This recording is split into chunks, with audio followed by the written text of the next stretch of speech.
तर या ठिकाणी 2 स्प्रे झालेत आणि जमिनीतला प्रोम आणि भूमी पॉवर असा डोस झालेला आहे. तर मागच्या वर्षी या बागेमध्ये गेल्या वर्षी पण फळ घेतले आणि या वर्षी आपले प्रोडक्ट दिले ग्रीन प्लॅन्ट कंपनीचे. भैया फरक काय?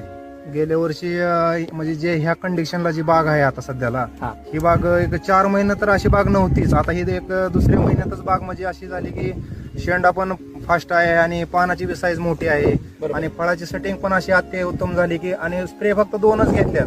गेल्या वर्षी इतर कंपनीचे आपण स्प्रे घेतले होते त्यामध्ये काय आपल्याला फायर रिझल्ट मला भेटला नाही, पण ह्या वर्षी ह्याच्यामध्ये भरपूर फरक पडलेला आहे.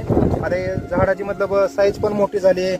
झाड म्हणजे हाताला असं केलं तरी म्हणजे हाताला यायला गेले तर म्हणजे फास्ट त्याची मतलब जे शेंडा जी आहे त्याची उंची आणि पानाची पण म्हणजे साईज मोठी झालेली आहे. आणि जी कळी आपण जी धरलेली आहे ना, एका साईजला म्हणजे 4-4, 5-5 म्हणजे गोस लागले.